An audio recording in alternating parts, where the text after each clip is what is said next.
October 10th, 1941, 1847 hours, Soviet General Staff Headquarters bunker beneath Moscow.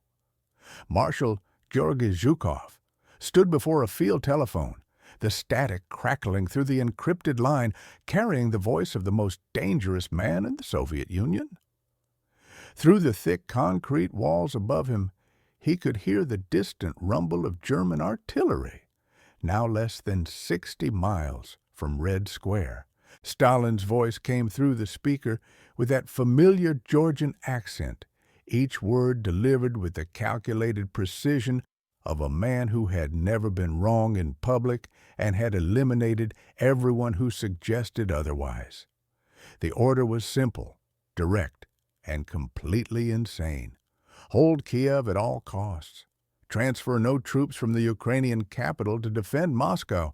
The mathematics of the situation were brutal and undeniable to anyone who understood modern warfare, but Joseph Stalin had never commanded troops in combat, had never watched good men die for bad decisions, and had never admitted a strategic error in his entire political career.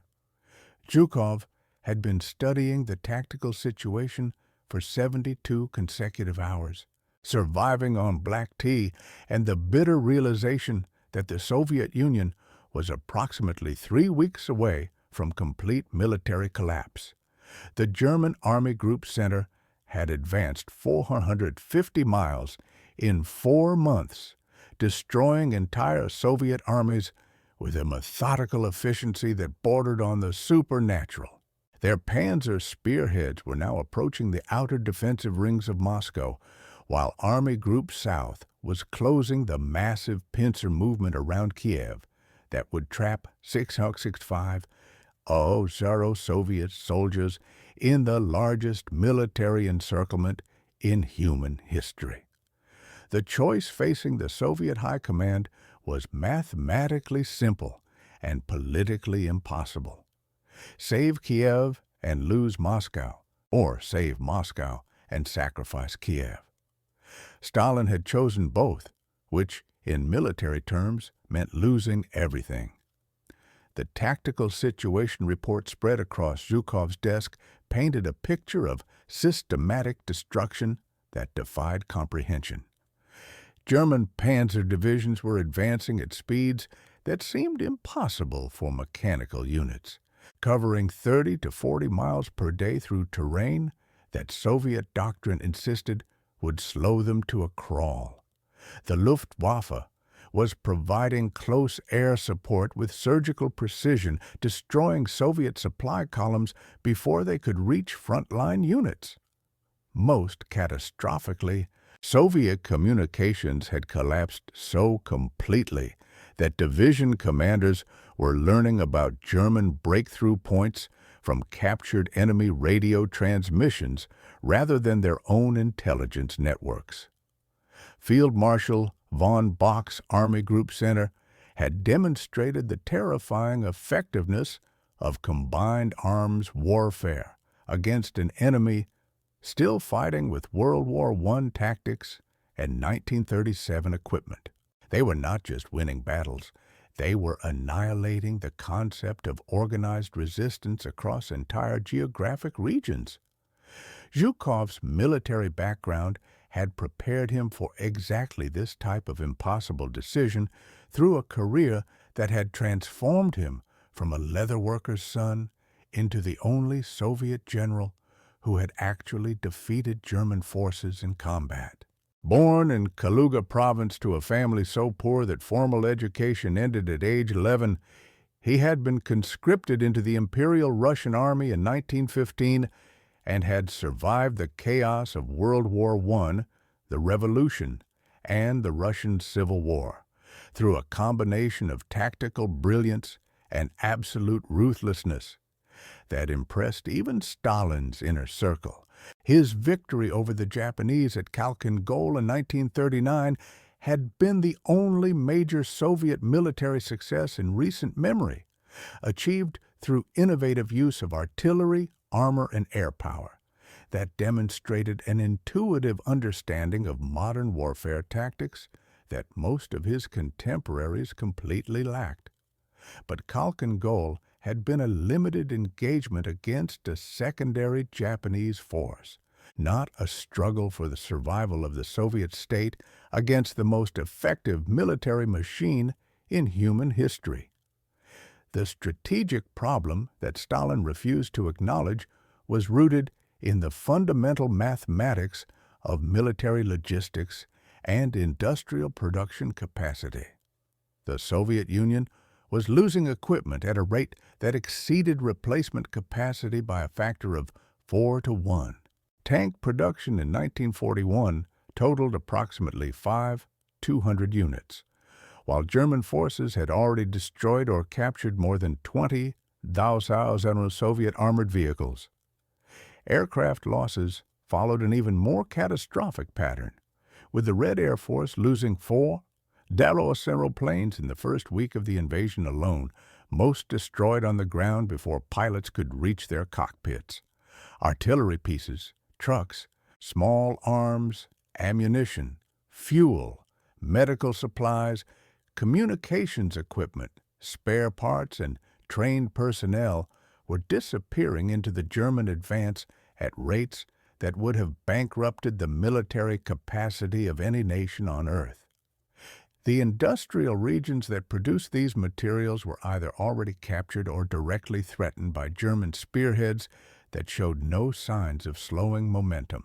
Moscow represented the absolute center of Soviet political, economic, and transportation infrastructure in ways that made its capture equivalent to decapitation of the entire state apparatus. All major railway lines converged on the capital, meaning that losing Moscow would sever supply connections between the northern and southern fronts permanently.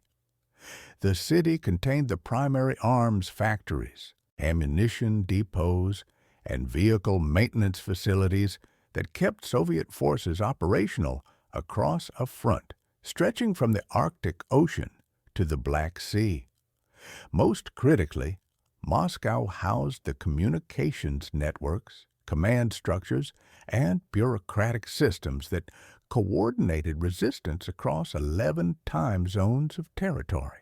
German intelligence had calculated that capturing Moscow would effectively end organized Soviet resistance within 30 days, a timeline that Zhukov's own analysis suggested might be optimistic from the German perspective.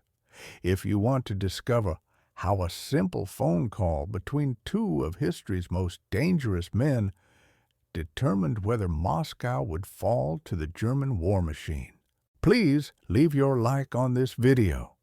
This helps YouTube share these forgotten stories with more people who understand that sometimes the most important battles happen in briefing rooms, not battlefields. And subscribe to the channel if you haven't already, to never miss the next episodes. Kiev's tactical situation had deteriorated beyond any possibility of successful defense through a series of German maneuvers that demonstrated the absolute superiority of mechanized warfare over static defensive positions. Army Group South had executed a textbook double envelopment that isolated the city from reinforcement while simultaneously cutting all supply lines and escape routes.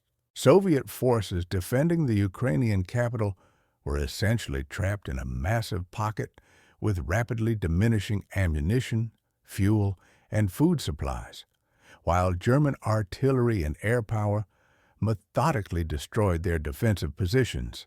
The 605 Soviet troops committed to Kiev's defense represented approximately 40% of the Red Army's remaining effective combat strength, but they were no longer fighting to defend the city.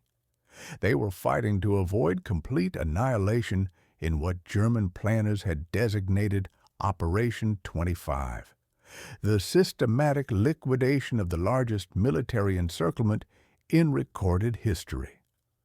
Attempting to hold Kiev would not save those soldiers. It would merely delay their inevitable destruction while preventing the transfer of surviving units to more defensible positions. The political dynamics surrounding Stalin's decision revealed the fundamental weakness of authoritarian command structures when confronted with rapidly changing tactical situations. Stalin's public image depended on projecting infallible strategic judgment to a population that had been conditioned to believe their leader possessed almost supernatural insight into military affairs.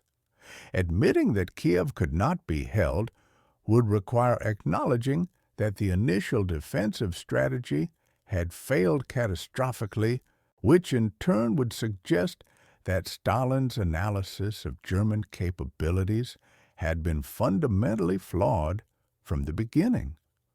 The psychological investment in proving previous decisions correct had become more important than adapting strategy to match battlefield realities, a cognitive trap that had already cost the Soviet Union millions of casualties and territory equivalent to the combined area of France, Germany, and Poland.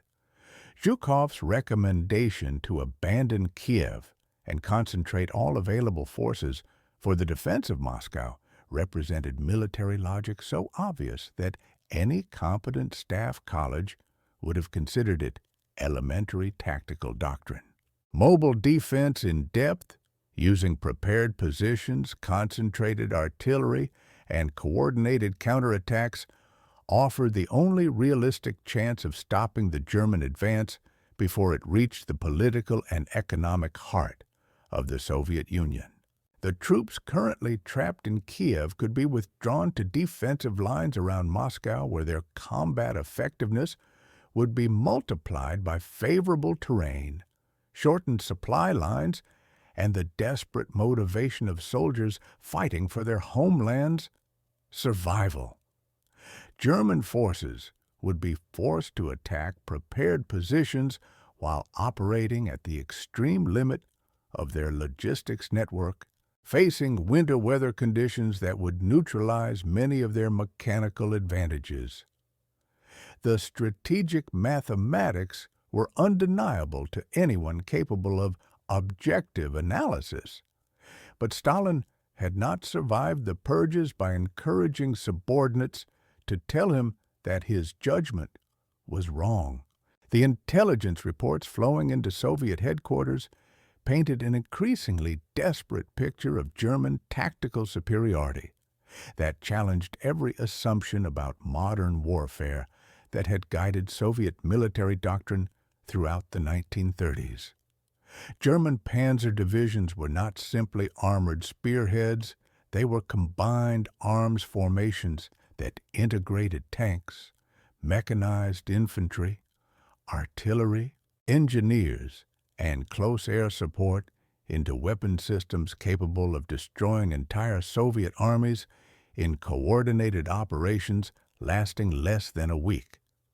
Their communications networks allowed real-time coordination between units separated by hundreds of miles, while Soviet commanders often learned about German breakthrough points days after they had occurred. German logistics had proven capable of sustaining offensive operations across distances that Soviet planners had calculated would force any invasion to halt for resupply within 2 months. Most devastatingly, German tactical doctrine emphasized speed, flexibility, and exploitation of breakthrough points in ways that made traditional defensive strategies completely obsolete. The human cost of Stalin's refusal to acknowledge military reality was becoming visible in casualty reports that defied comprehension even by the standards of total war. Soviet losses during the first 4 months of Operation Barbarossa exceeded 9 million military personnel killed, wounded, or captured, representing the destruction of the entire peacetime Red Army and most of the hastily mobilized reserves. Entire divisions had vanished from the order of battle without sending final radio transmissions. Army groups had been encircled and destroyed so rapidly that neighboring formations learned about their annihilation from German propaganda broadcasts rather than Soviet communications. The scale of destruction was so comprehensive that accurate casualty accounting had become impossible, with military bureaucrats simply listing entire units as missing in action when they failed to respond to radio calls for 72 consecutive hours. How many of you have a grandfather, father, or uncle who served and never talked about what they lived through? These stories are disappearing. Leave a comment now saying just, "My family served."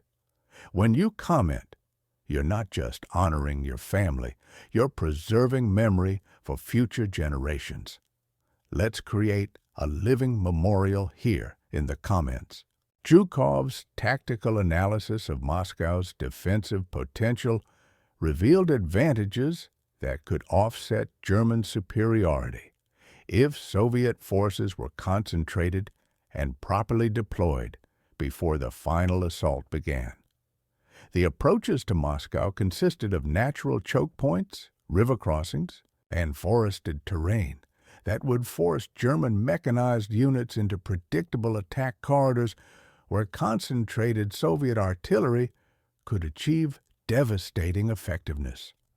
Winter weather would arrive within 6 weeks, creating conditions that heavily favored defensive forces equipped with appropriate clothing, shelter, and supply lines, while German troops would be operating in sub-zero temperatures, wearing summer uniforms designed for rapid advance through conquered territory. Most importantly, Soviet industrial capacity around Moscow could continue producing ammunition, replacement equipment, and spare parts as long as the factories remained operational. While German supply lines were already stretched beyond reliable limits by advances that had exceeded even the most optimistic projections in the original invasion plan. The immediate tactical situation on October 10th had reached a decision point where delays of even 24 hours would eliminate any possibility of successful defense. German reconnaissance units were already probing the outer defensive rings around Moscow, while the bulk of Army Group Center was positioning for the final assault that would either capture the Soviet capital or exhaust German offensive capability before winter weather made large-scale mechanized operations impossible. Soviet reserve units were still in transit from Kiev, meaning that Moscow's defenses consisted primarily of hastily organized militia formations, military academy cadets, and government employees who had received basic weapons training during the previous month. The window for reinforcing these positions with professional military units was closing rapidly, as German air power had effectively eliminated daylight movement along the primary rail lines leading to Moscow. Stalin's response to Zhukov's recommendation revealed the psychological mechanisms that had enabled his rise to absolute power, while simultaneously making him incapable of effective military command during crisis situations. Years of eliminating subordinates who disagreed with his analysis had created an information environment where bad news was filtered, modified, or suppressed before reaching his attention, leaving him with a fundamentally distorted understanding of battlefield realities. The purges of 1937-1938 had eliminated most of the Red Army's experienced commanders, replacing them with politically reliable officers whose primary qualification was loyalty rather than tactical competence. Stalin's military education consisted entirely of theoretical study and political maneuvering, leaving him without the practical experience necessary to evaluate the reliability of intelligence reports or the feasibility of strategic objectives under combat conditions. The conversation between Stalin and Zhukov that followed represented one of the rare moments in Soviet history when political authority was directly challenged by military necessity, in a context where the survival of the state depended on making the correct decision within a matter of hours. Zhukov's reputation as the only Soviet general who had achieved significant victory against professional military forces provided him with political protection that would have been impossible for any other commander. But even his status could not completely insulate him from the consequences of directly contradicting Stalin's strategic judgment. The telephone connection carried more than tactical disagreement. It transmitted the fundamental conflict between authoritarian decision-making and the objective requirements of military effectiveness under extreme pressure.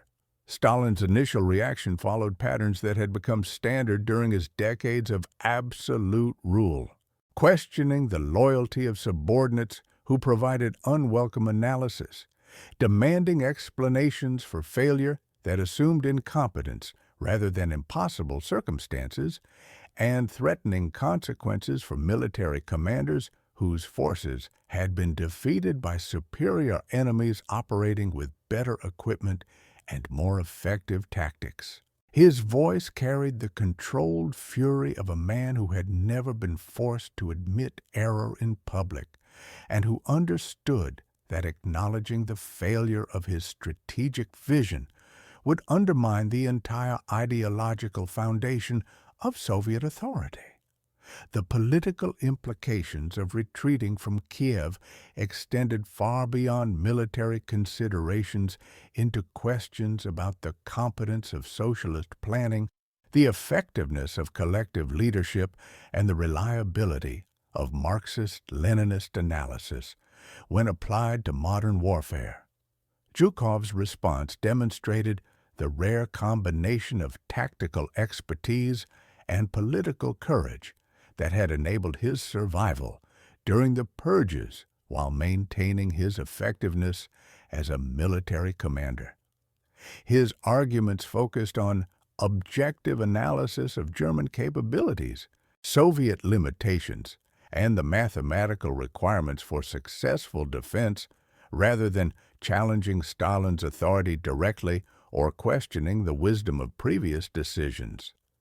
He presented the abandonment of Kiev as a tactical withdrawal designed to optimize defensive effectiveness rather than an admission that the initial strategy had been flawed, framing his recommendation in terms that allowed Stalin to change course without explicitly acknowledging error. The conversation represented a master class in presenting unwelcome truth to authoritarian leadership in ways that made acceptance politically possible. The tactical details of German offensive capability that Zhukov presented revealed the extent to which Soviet intelligence had underestimated both the technological sophistication and the operational effectiveness of the Wehrmacht as a military organization. German tank crews were demonstrating mechanical reliability rates above 90%, even after months of continuous operations across terrain that should have caused massive equipment failures. Their tactical air force was providing close support with accuracy that bordered on the supernatural, destroying individual Soviet vehicles from altitudes that made retaliation impossible with available anti-aircraft weapons. German artillery was achieving first-round accuracy against targets identified through radio intercepts and aerial reconnaissance, rather than the prolonged registration fires that Soviet doctrine considered necessary for effective bombardment. The coordination between different combat arms was so seamless that German formations appeared to operate as single organisms rather than collections of independent units.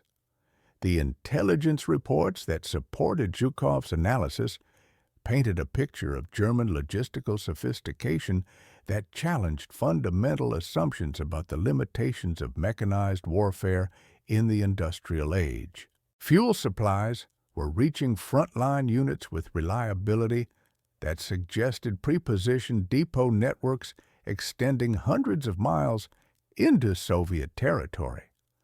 Ammunition resupply was maintaining adequate levels despite consumption rates that should have exhausted even the most optimistic stockpile projections. Spare parts, replacement equipment, medical supplies, and food rations were flowing through supply lines that should have been completely disrupted by Soviet partisan activity and strategic bombing. Most remarkably, German communications networks were maintaining operational effectiveness across distances that required technological capabilities far in advance of anything Soviet engineers had achieved or even considered theoretically possible. Stalin's gradual acceptance of Zhukov's recommendation occurred through a process that demonstrated both his political intelligence and his ultimate pragmatism when confronted with the possibility of complete state collapse. The conversation evolved from initial anger and accusations of defeatism toward detailed questioning about specific tactical alternatives and timelines for implementation. Stalin began requesting casualty projections, equipment requirements, and logistics support necessary for the proposed defensive strategy, indicating that his analytical capabilities remained functional despite his emotional investment in previous decisions. The critical moment came when he asked about the political implications of abandoning Kiev, revealing his understanding that military effectiveness ultimately depended on maintaining popular support for continued resistance against German occupation. Zhukov's detailed explanation of the defensive advantages available around Moscow gradually shifted the conversation toward operational planning rather than political confrontation.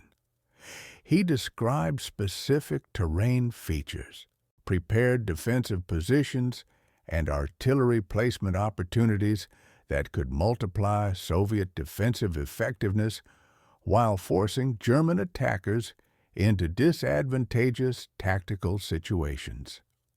The mathematical analysis of ammunition consumption, replacement rates, and supply line vulnerability demonstrated that concentrated defense offered significantly better prospects for long-term survival than dispersed resistance across multiple geographic regions.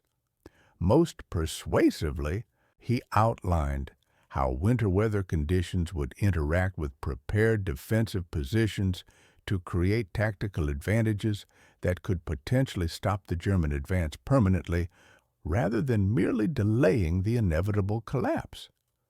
The moment when Stalin finally authorized the withdrawal from Kiev represented one of the most significant strategic decisions in human history, determining not only the immediate fate of Moscow, but the long-term trajectory of the entire war in Europe. His words, delivered with the flat tone of a man accepting inevitable mathematical reality, were deceptively simple for a decision that would preserve the Soviet state and ultimately enable the defeat of Nazi Germany. Very well, Comrade Zhukov. Prepare the withdrawal orders, but understand this completely. If Moscow falls because of this decision, you will be held personally responsible for the consequences.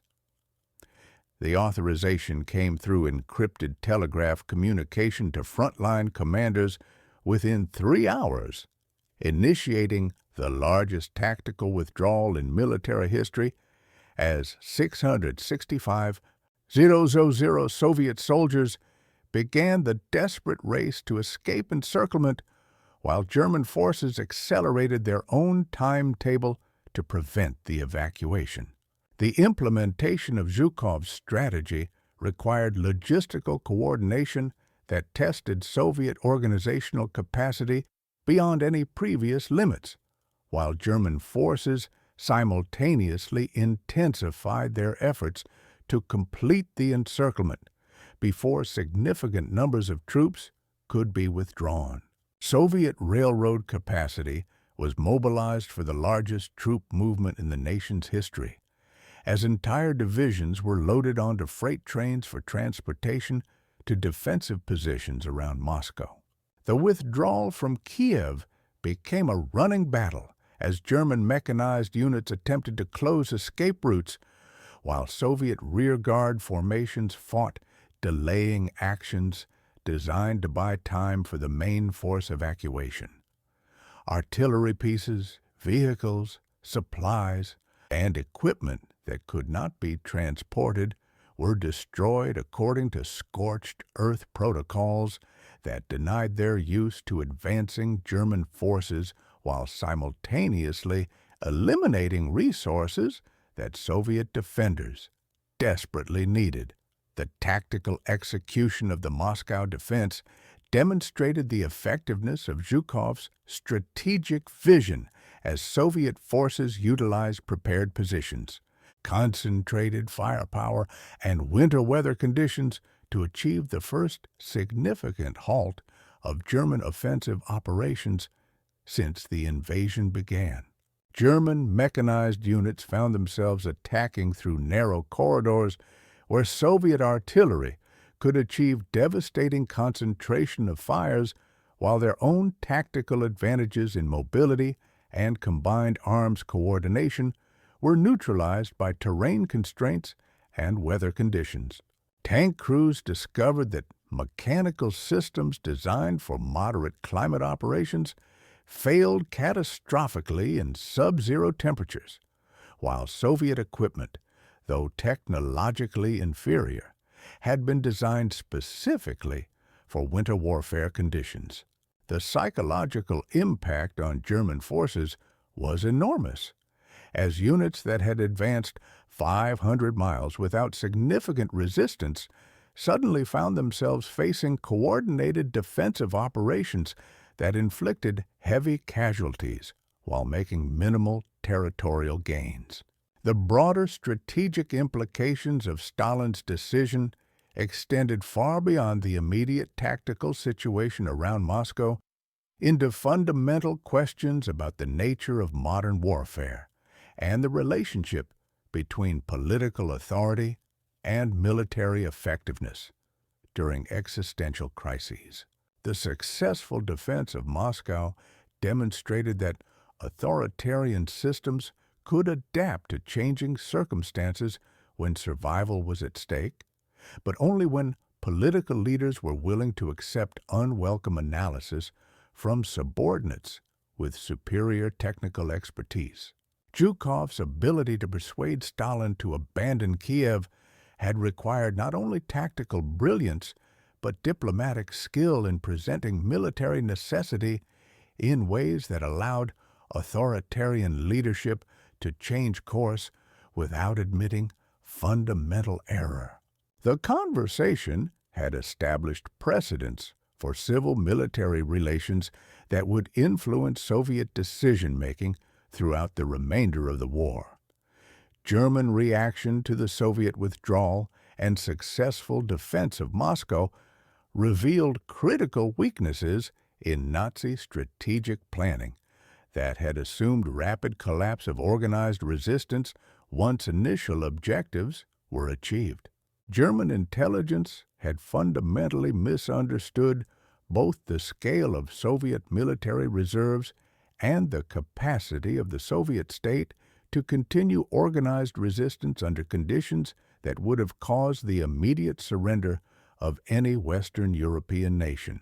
The failure to capture Moscow before winter weather arrived marked the beginning of German strategic overextension across multiple fronts, while Soviet industrial capacity, now protected behind successful defensive lines, began producing equipment and supplies at rates that would eventually enable major offensive operations. The tactical principles demonstrated during the Moscow defense became the foundation for Soviet military doctrine throughout the remainder of the war. The personal relationship between Stalin and Zhukov evolved significantly following the successful implementation of the withdrawal strategy and subsequent defense of Moscow. Stalin's recognition that Zhukov's tactical analysis had been correct while his own strategic judgment had been flawed created a precedent for military input into political decision-making that had been impossible during the Purge years. Zhukov's promotion to Deputy Supreme Commander represented acknowledgment that military effectiveness required professional expertise that could not be subordinated completely to political considerations when state survival was at stake.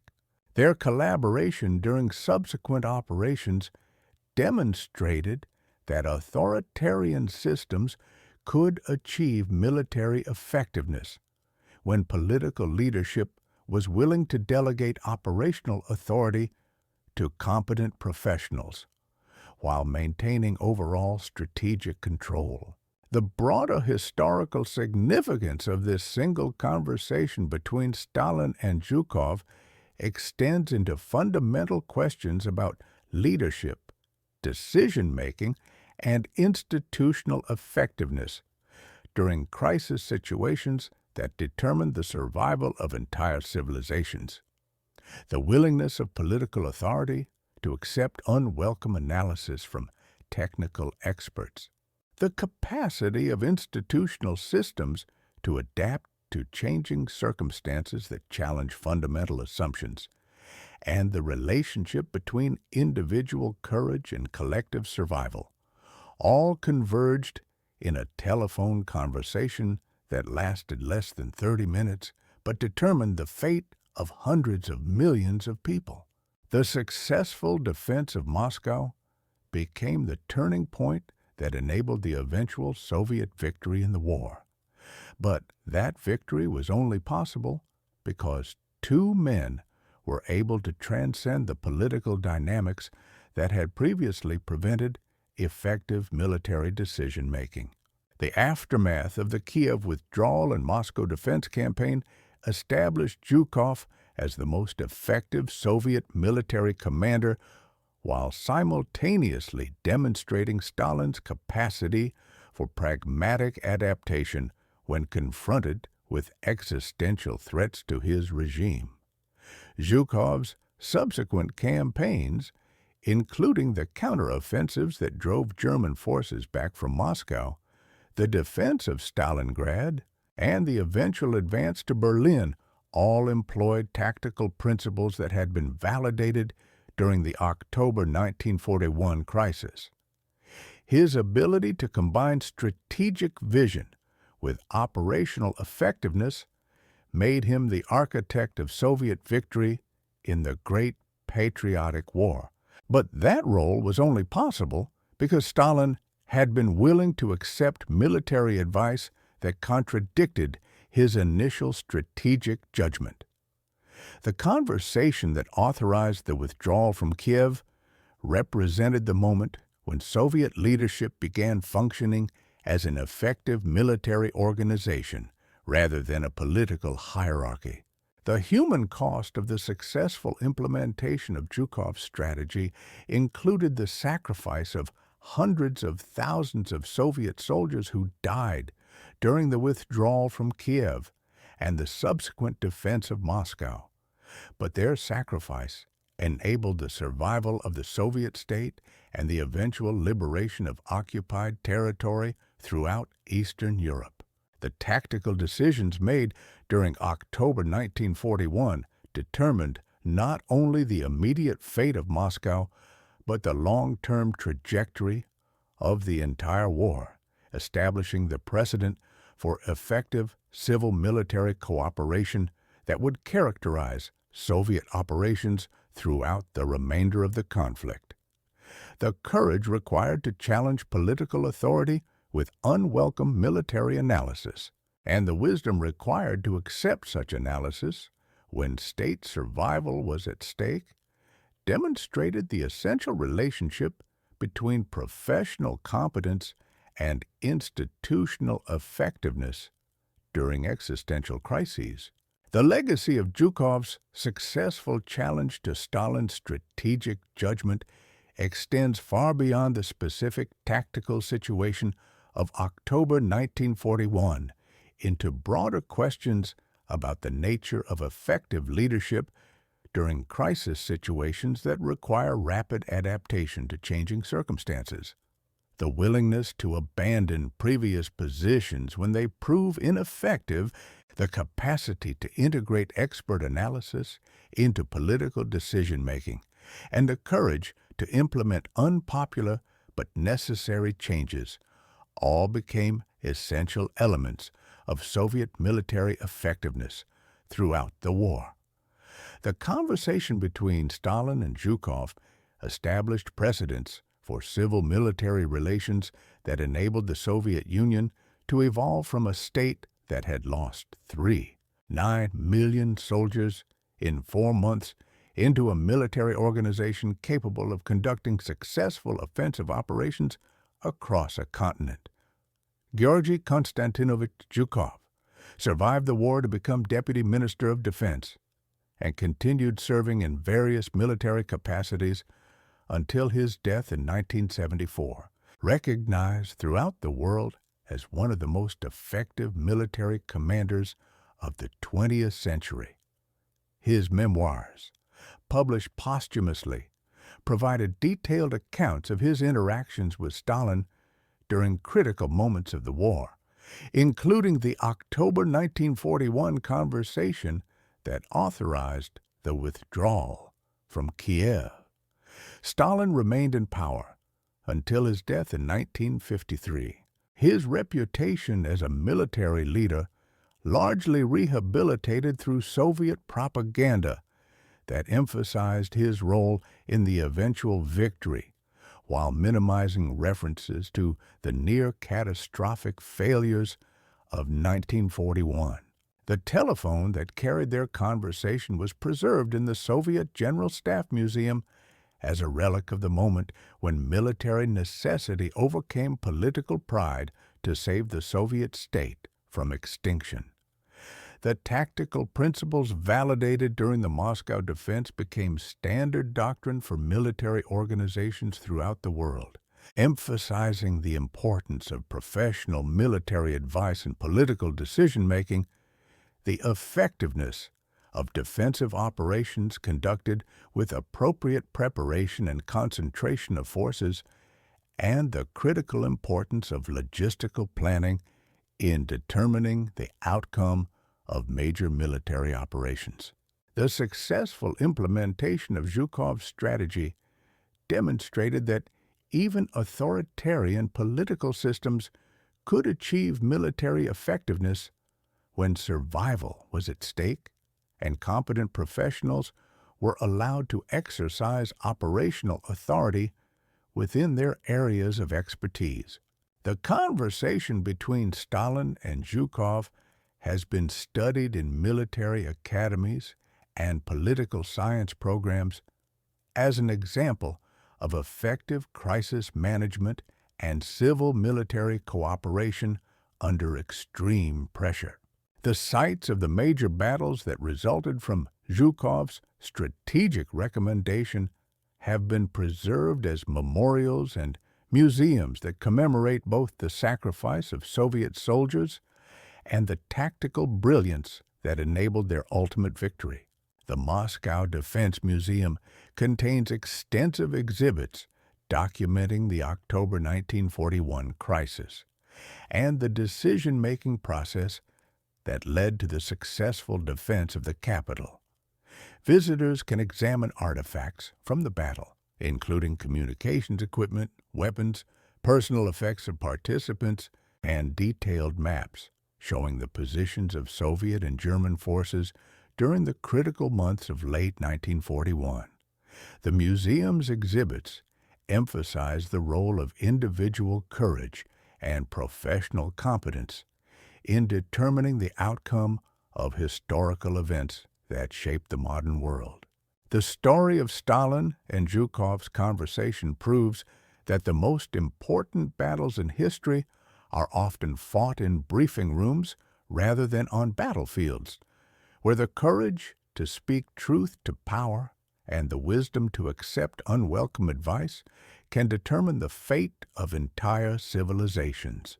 It demonstrates that effective leadership requires the ability to transcend personal pride and political considerations when survival is at stake, and that institutional effectiveness depends on creating systems where professional expertise can influence political decision-making during crisis situations. Most importantly, it shows that individual courage and competence can change the course of history when they are applied at critical moments where the survival of entire peoples hangs in the balance. If this story moved you the same way it moved us, do us a favor, leave your like on this video. Each like tells YouTube to show this story to more people. Subscribe to the channel and activate notifications. We're rescuing forgotten stories from dusty archives every day. Stories about commanders who challenged authority to save lives, soldiers who defied impossible odds, people who changed the course of war through courage and competence. Real people, real heroism. Leave a comment now and tell us where you're watching from. United States, United Kingdom, Russia, Germany, Canada, Australia, Brazil. Our community extends around the entire world. You're not just a viewer, you're part of keeping these memories alive. Tell us your location. Tell us if someone in your family served. Just let us know you're here. Thank you for watching, and thank you for ensuring that Georgy Zhukov's courage and Stalin's wisdom during their darkest hour don't disappear into silence. These men deserve to be remembered, and you're helping make that possible.